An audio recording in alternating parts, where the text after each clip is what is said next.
Hello, welcome back to How to RV. I am Jason, and today I want to talk about a trick that you can do with your RV when it comes to your freshwater tank. So we recently went boondocking. That's when you go camping somewhere and you have no hookups. You want to take your own stuff with you. So in this case, we wanted to take a full freshwater tank so that we have water when we're traveling. And because we were boondocking, we had a small issue where we got to the campground and had only half of a tank left when I knew that I filled it up when we left. So to set the story, when we got to our first campground, we noticed that we only had half a tank. Had no idea why, when I knew that I filled it up all the way before I left. So you ask, how did I figure out what was going on? Well, just by happenstance, we were going to another boondocking location and my wife was following me and she says, "Hey, you got water coming out from underneath of the RV." So yes, at first I was scared that something had broke, but then it dawned on me, oh, we're going boondocking. I have a full freshwater tank and I got water coming out from under the RV. That can only mean one thing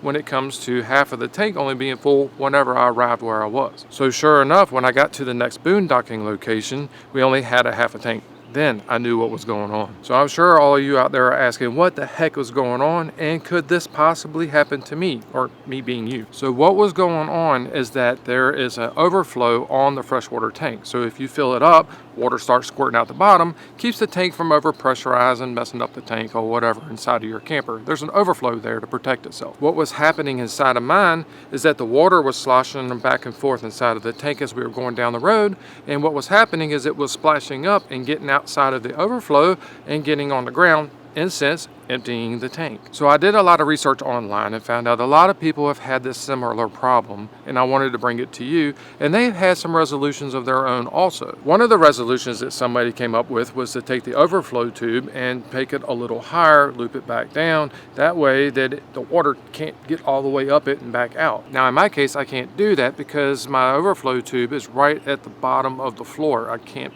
take it up any further, it won't go any higher. So what I came up with is putting a valve on the end of that overflow tube. Now I'm going to explain how all that works, but there are a couple of things that you've got to be very careful of here if you're going to do this to your system. Now the reason for putting the valve on there is to keep the water from coming out. So I could fill up my fresh water tank, close the valve, and then when I drive down the road, all that sloshing around and stuff, I don't have to worry about it coming out of the overflow. And that is the fact that when you fill up your water tank and you have this valve installed, if you leave it closed, you could build up pressure inside of your tank, and it's kind of like a balloon, right? It's gonna blow up, and that's not good. So you want to be careful. Make sure you have that thing open when you fill your freshwater tank. And before I move on to talking about the opposite side of that, I want to talk about these chairs I'm sitting in. I want your opinion. Do you camp with these kind of chairs, and do you really like them?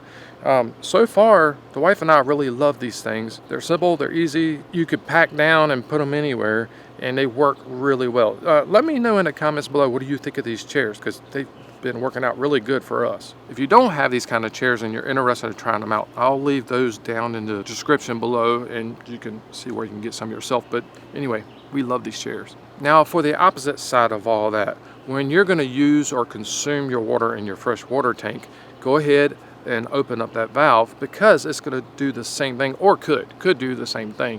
When you start pulling water out of it, it's going to start trying to pull that tank in as you pull the water out. So go ahead and open it up so that it can get some air inside the tank as you consume the water. Now I'm sure you want to know about the results, and so far we've done it twice and it has worked perfect. I just got to make sure I remember to open and close the valve properly when needed, but I filled up the water tank, I closed the valve, went down the road, got where I was going, had a full tank, and I opened it up, and I consumed the water, close it back down, go down the road, whatever. It all works really well, and I haven't had any issues with not having enough water when I get to a boondocking site, and I haven't had any issue with water going on the ground as I'm driving down the road. So if you're anything like me and you have a Gray Wolf 26DBH or any camper with this style of overflow, then you know what I'm talking about, and this may work for you. Just got to be really careful. If you've done anything different with yours, or you have a different style of system on yours that prevents that, then leave it down in the comments below. I would love to know. So until the next time, enjoy your full freshwater tank, enjoy your trips, and God bless.